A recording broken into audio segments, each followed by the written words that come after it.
rasanya belum pas kalau kemudian kita belum bisa bermanfaat, paling tidak untuk daerahnya gitu. Karena memang lahir ini, Lamongan ini bangsa-bangsa petarung ya.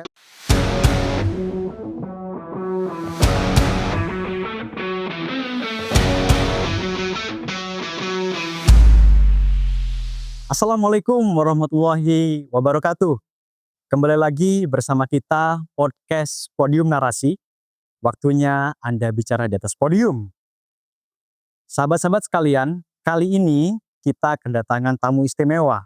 Beliau adalah seorang pemuda asli Jawa Timur dan sekarang beliau menjadi salah satu wakil ketua DPRD Kabupaten Lamongan dan menjadi salah satu mantan ketua PW IPNU Jawa Timur. Siapakah beliau? Beliau adalah Bapak Imam Fadli atau Mas Imam Fadli. Selamat datang Bapak di Podium Narasi. Sehat? Sehat, terima kasih. Gimana Pak kabarnya? Alhamdulillah sehat sekali. Kita ngobrolnya pakai kata Pak apa Mas? Mas saja. Mas atau Om? Saat Kita supaya lebih Fadli. kita pakai kata Mas saja. Oke, ya. Sepakat. Mas Imam. Oke, Fadli aja. Mas Fadli. Siap Mas Fadli. Sebagai salah satu pemuda khususnya dari Kabupaten Lamongan. Ya. Apa sih yang melatar belakangi Mas Fadli sampai berdiri di titik ini sebagai salah satu kader Partai Gerindra, salah satunya di DPRD maupun menjadi role model bagi anak muda di Lamongan khususnya dan Jawa Timur pada umumnya. Silakan. Terima kasih Mas Ali. Ya. Selamat malam semuanya. Jadi saya punya satu prinsip begini. Dulu itu yang penting kita itu kan hidup bermanfaat. Baik khairunas anfa'uhum linnas. Jadi kalau senior-senior kami dulu di IPNU itu bilang bahwa kalau hanya sekedar hidup dan makan, sapi, kambing itu bisa hidup, bisa makan gitu.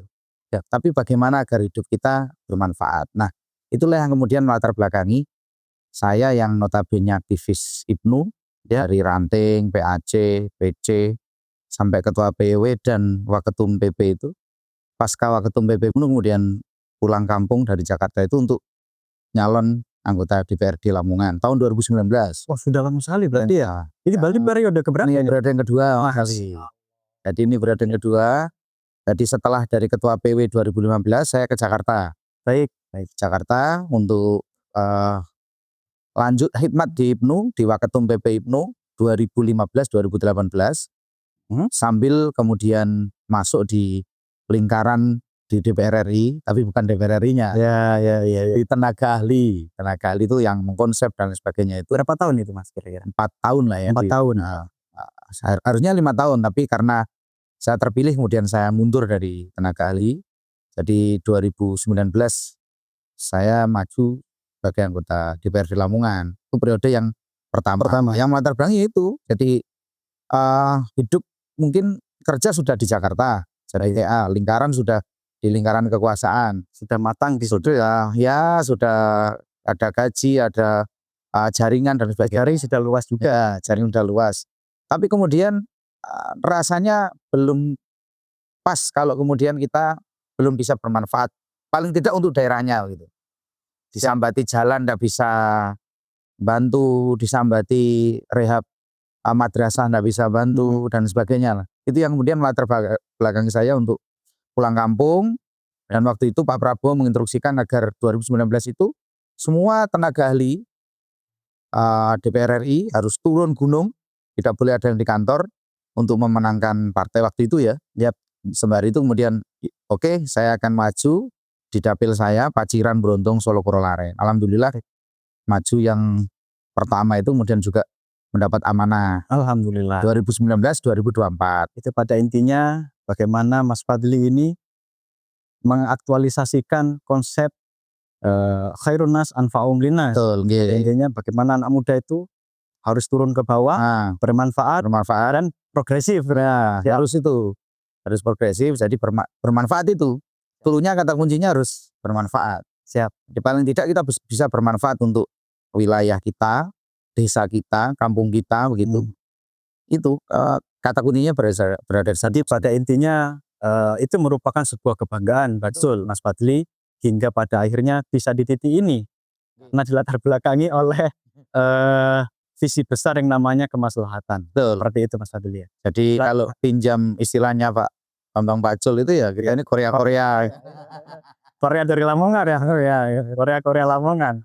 Oh iya Mas, sebagai salah satu role model nih di Lamongan salah satunya ya. Apa yang membedakan pemuda di Lamongan khususnya dan Jawa Timur pada umumnya saat ini dan 5-10 tahun ke belakang? Itu yang menjadi tantangan kita ke depan. Menurut Mas Fadli itu seperti itu saya kira. Kalau pemuda di Lamongan saat ini kalau yang jenengan sampaikan saat ini dan mungkin 5-10 tahun yang lalu ada perbedaan yang mencolok.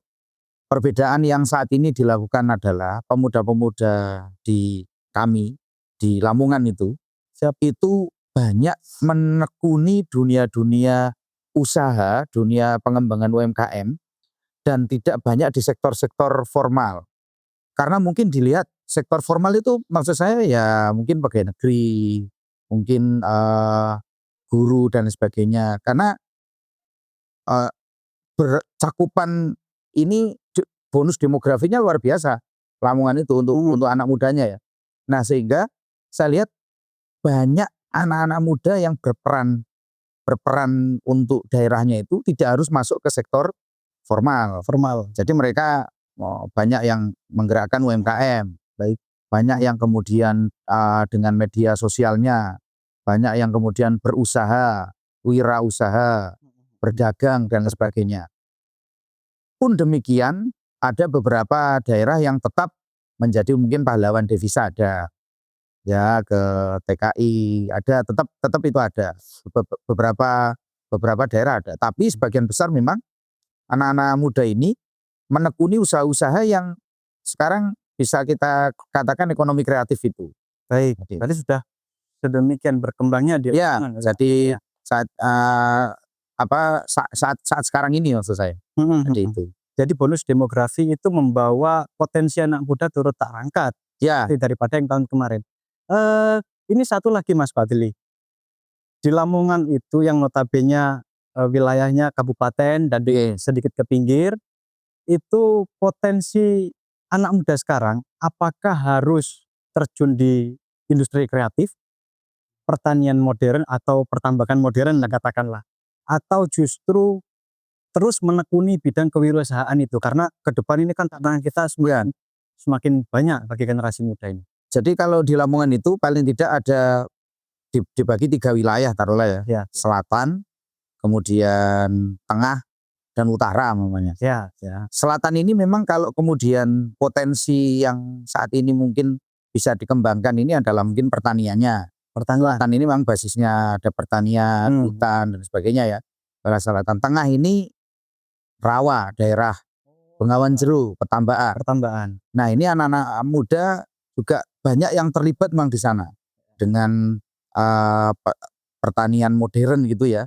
Nah, di Pantura kita tahu perindustrian, laut gitu ya. Baik. Kalau laut yang potensi anak-anak muda yang sekarang terjun menjadi nelayan, tidak nelayan tradisional saja, tapi juga mungkin sudah memakai ya nelayan yang semi modern lah ya itu. Nah ini tantangan juga ya. Tantangan juga. Nah posisi yang di tengah tadi yang di rawa pertambangan itu saya lihat sekarang banyak anak-anak muda yang bertani di tambak itu. Jadi di wilayah tengah juga cukup banyak, di wilayah utara yang notabene perindustrian. Di kota itu sebenarnya juga banyak industri-industri yang sedang dibangun. Utamanya di utara loh ya.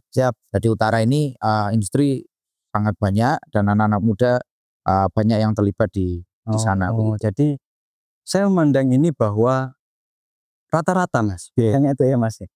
Yang kita ketahui bahwa anak muda itu cenderung sekarang ingin jadi konten kreator. Yang intinya ke expose media. Tapi di lain sisi saya temukan ini sisi menariknya. Anak-anak muda yang ada di Lamongan terutama itu nggak gengsi untuk menjadi petani milenial maupun nelayan milenial dan bahkan terjun di dunia perindustrian. Nah dari karakter mental yang seperti itu yang sedemikian terbentuk, berani, tidak tidak ada rasa wah ini aku harus jadi ini, canggung dan sebagainya, itu memang murni lahir dari karakter katakanlah Gen Z sebagai Iya. mayoritas, atau justru ada suntikan-suntikan motivasi ataupun sosialisasi dari Mas Fadli sendiri sebagai salah satu Kalau sebenarnya kalau secara penganggaran, siap. teman-teman di anak-anak muda Lamongan ini masih belum banyak tersentuh dari penganggaran daerah. Kita harus akui itu gitu. Baik, baik. Jadi kita harus akui itu. Tapi mereka memang karena memang lahir ini Lamongan ini bangsa-bangsa petarung ya itu. Siap. Petarung masa Bangsa petarung ya. salah satunya ini. Saya dari bangsa-bangsa petarung. Nah, kami harus mengakui bahwa dengan keterbatasan fiskal Lamongan yang sekarang 3,1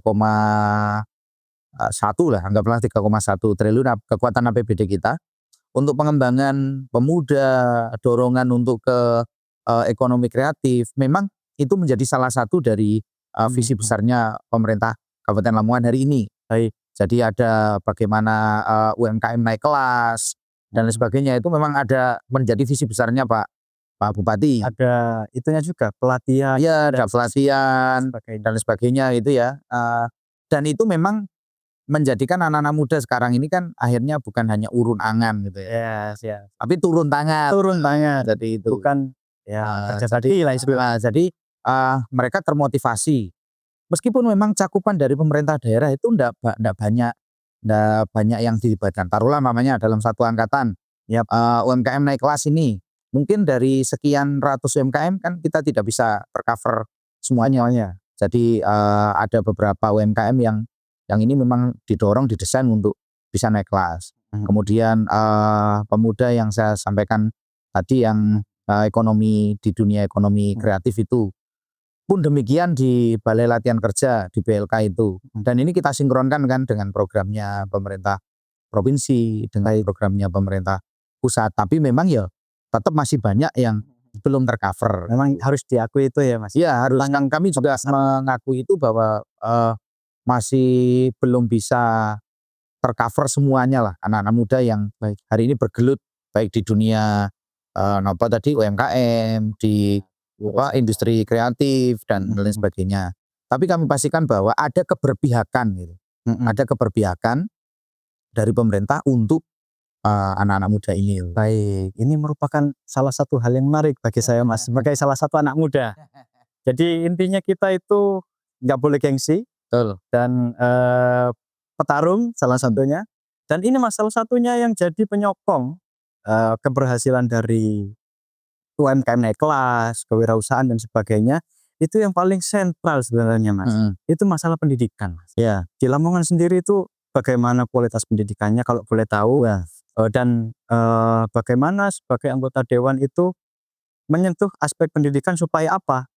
Seperti yang beberapa waktu lalu ada salah satu anak di NTT yang hingga bunuh diri karena tidak kuat untuk beli buku dan satu pensil, supaya tidak terjadi di Lamongan maupun Jawa Timur. Nah kira-kira sebagai salah satu wakil rakyat di tingkat kabupaten, apa himbauan atau apa yang memang perlu dilakukan Mas Fadli ke depan supaya pendidikan ini terlebih terawasi? Jadi kalau di Lamongan itu, saya rasa di pendidikan ini kalau umpamanya saya bisa membaginya begini. Di Lamongan itu kultur agamanya kuat. Pesantrennya, pesantrennya kuat.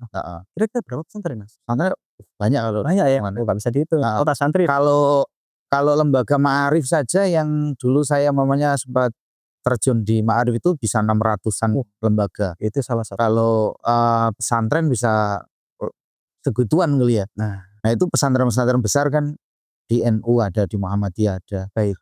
Nah belum lagi nanti pengembangan SDM yang di pendidikan dasar, ada MI, ada SD dan sebagainya, kemudian MTS, SMP dan seterusnya.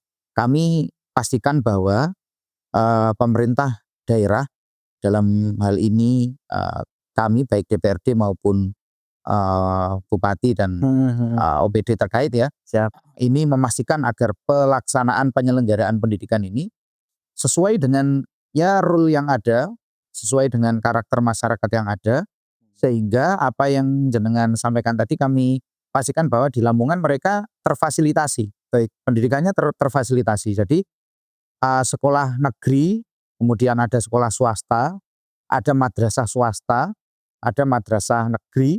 Nah, mereka saling bahu-membahu itu. Baik. Jadi hampir angka putus sekolah itu karena sangat minim karena basis sekolahnya berada di desa-desa itu tadi.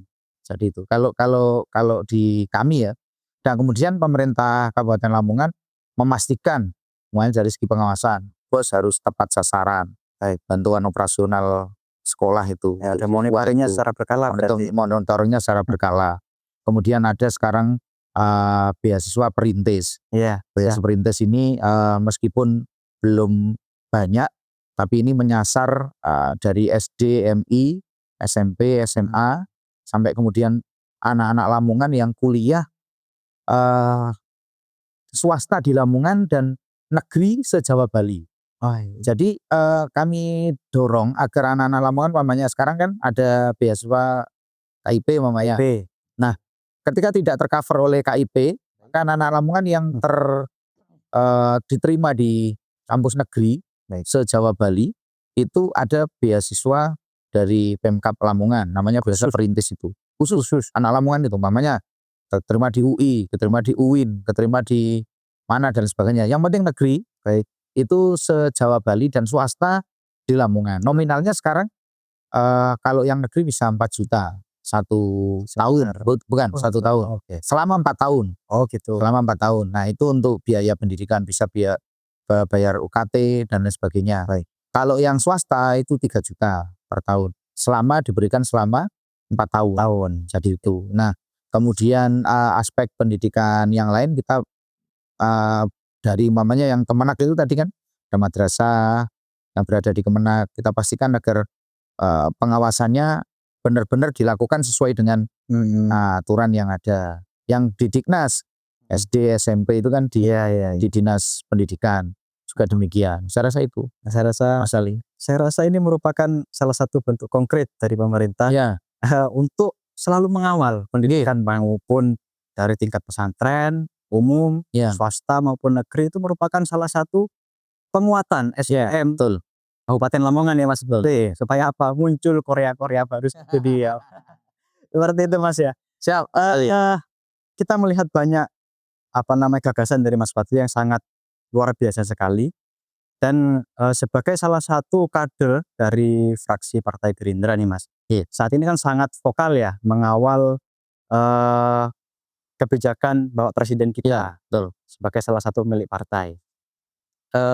Untuk proyek strategis nasional atau proyek-proyek pemerintah pusat ketika diimplementasikan dalam Kabupaten Lamongan, itu seberapa jauh sih Mas sebenarnya itu peluang untuk anak-anak muda di Lamongan? Jadi begini, ini Pak Prabowo dalam ini presiden kita punya program yang luar biasa saya rasa, dan itu bisa sampai ke bawah, dan Pak Bupati tegak lurus, artinya tegak lurus, beliau satu komando gitu ya. Dan memang itu yang harus dilakukan gitu ya. Kalau nggak manut nanti. Wah itu, contoh sekolah rakyat namanya. Sekolah rakyat di Lamongan sudah berjalan. Itu sekolah yang diselenggarakan oleh Kementerian Sosial. Dan di Lamongan ini sementara ini masih gedungnya masih proses ikut sementara di SMK Kemaritiman, SMK Maritim. Nah, tapi ini sudah disediakan lahan dan nanti akan dibangunkan oleh pemerintah pusat.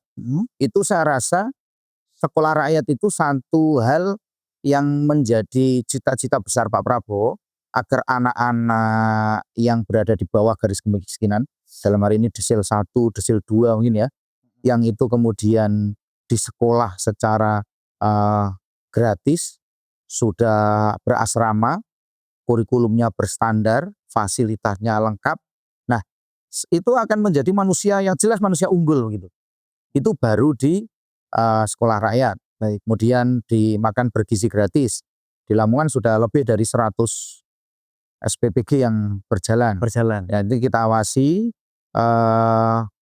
pemerintah dalam hal ini membentuk semacam satgas agar memang ini menjadi apa yang dicita-citakan Pak Prabowo, cita-cita besar agar anak-anak ini terjamin gizinya, Baik. di sekolah ya bisa menerima pelajaran dengan baik gitu. Baik.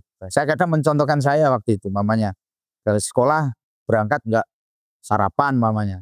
Ya gimana mau masuk wong kondisi perut kita lapar gitu ya. Ya. Sehingga dalam bahasa saya ini memudahkan anak-anak untuk pelajarannya bisa diterima. Iya. Nah itu di Lamongan sudah berjalan itu. Iya. Sudah Semua. berjalan. Iya, hampir semua kecamatan sudah ada SPPG-nya. Siap. Dan itu tinggal mungkin nanti kan kita pengawasan banyak. Ini karena program baru, program besar, tentu masih banyak kekurangan-kekurangan. Mungkin ada menu, ada apa yang ya banyak hal. Nah itu monggo nanti bisa disampaikan ada hotline-nya kan yang di BGN itu. Nah itu 2 hal untuk pengembangan sumber daya manusia di Lamongan. Belum lagi umpamanya yang menjadi program besarnya Pak Prabowo, ada digitalisasi itu. Itu di Lamongan yang sekolah berada di bawah Dinas Pendidikan sudah menerima semua itu. Jadi digitalisasi di sekolah-sekolah itu. Mungkin ada rehab sekolah yang baik dari bantuan Presiden maupun dari Kementerian Pendidikan sudah berjalan. Intinya sudah mengawal semua Sudah agenda nasional yang di bagian itu tadi. Ya, siap. Gitu. Terakhir Mas, ini supaya kita lebih gamblang lagi sebagai anak muda, karena kita tadi sudah mendengarkan sedemikian banyak penjelasan dari Mas Fadli mengenai bagaimana anak muda berproses dan berkontribusi terhadap pembangunan daerah. Terakhir, apa pesan Mas Fadli untuk anak muda sekarang? Baik itu Gen Z, milenial, sebagian milenial dan beberapa gen yang ke depan untuk menghadapi tantangan globalisasi yang kian bersaing dan tantangan nasional yang kian besar seperti itu. Kalau dari saya umpamanya saya bisa mengibaratkan teman-teman yang berada di sekeliling saya, yang terpenting itu saya rasa kuasai pendidikan. Baik, jadi pendidikan itu sebisa mungkin setinggi-tingginya. Saya dulu punya prinsip begini, kita bisa merubah nasib kita, salah satu jalan itu dengan jalan pendidikan, begitu. Baik, jadi saya ini ya kalau dibilang mungkin ya cukup orang mungkin ya melihat bukan kemudian dari orang kaya, bukan ya. Tapi saya punya prinsip bahwa yang bisa merubah kita, merubah nasib kita, bisa nasib keluarga, itu salah satu jalan dengan jalan pendidikan. Maka teman-teman, saya rasa teman-teman yang di Lamongan itu kalau kemudian kuliah sekarang ada kesempatan terus sekolah mondok terus kuat ilmunya dikuatkan gitu ya. Pokoknya ini pendidikan ini harus diutamakan. Ya kan harus diutamakan. Kalau bisa kuasai dunia sains, kuasai yang lain bahasa, bisa keluar negeri dan sebagainya, tapi jangan lupakan tanah airnya gitu. Suatu saat harus kembali ke daerah, jangan sampai bangun daerah. Nah, itu viral itu ya. Viral ini. Nah, itu jangan sampai itu. Jadi hubul waton minal teman cinta tanah air itu harus tanah air tempat kelahiran harus kembali. Meskipun nanti ya mungkin banyak tantangan apa harus kembali. Meskipun dengan caranya ya artinya kembali dengan mungkin ada tidak harus mungkin bagi dia saya mungkin enak berkarir di luar Lamongan umpamanya. Tapi ada yang bisa dilakukan untuk Lamongan dengan caranya. Mungkin dengan cara dia ikut support bantu TPQ lah, bantu apa pengembangan di kampungnya lah gitu. Atau memudahkan urusan kepemerintahan khusus pemerintah Kabupaten Lamongan. Betul. Kemudian apa yang didapat itu kemudian ditularkan kepada ya kanan kirinya, tetangganya, didorong agar jangan sampai putus sekolah, yang SMP lanjut ke SMA, SMA bisa ke S1 dan seterusnya gitu ya. Nah, jadi kuasai pendidikan itu tadi. Satu kali lagi Mas Ali. Quotes. Satu kalimat saja untuk anak-anak muda di Jawa Timur. Kalau ini kan khusus Lamongan. Nah, ini untuk Jawa Timur maupun nasional. Satu kalimat saja. Kalau saya itu seperti saya selalu menggarisbawahi bahwa hidup ini harus bermanfaat. Jadi selalu dalam pikiran saya itu khairun nas anfa'uhum linnas itu. Saya punya satu pikiran bahwa teman-teman itu apa yang bisa dikerjakan harus kita kerjakan. Bahkan Mbah Wahid Hasyim itu berpesannya begini, jangan ragu kamu berbuat, kamu harus yakin bahwa dirimu mampu. Jangan takut salah, lebih baik salah. Tetapi pada akhirnya akan menemui kebenaran daripada kamu tidak berbuat sama sekali. Ya, siap. Itu Mbah Wahid Hasyim itu artinya, itu pesan kepada anak-anak muda kita bahwa anak-anak muda, khususnya dari kalangan NU mamanya, harus berani berbuat. Jangan ragu kamu berbuat. Kamu harus berani berbuat daripada kamu diam. Mending kamu berbuat tapi salah gitu. Enggak apa-apa. Dari masalah tersebut Dari bisa menemukan bisa kita benarkan, bisa kita cari kebenarannya gitu. Oke. Jadi saya rasa itu. Sudah? Oke. Luar biasa sekali Mas Fadli, terima kasih. Sahabat-sahabat yang ada di luar sana, beliau adalah salah satu role model kita semua dan penjelasannya sekian panjang lebarnya dan sangat daging semua. Terima kasih sudah di Podium Narasi. Saatnya kita bicara di podium. Sampai jumpa. Assalamualaikum warahmatullahi wabarakatuh.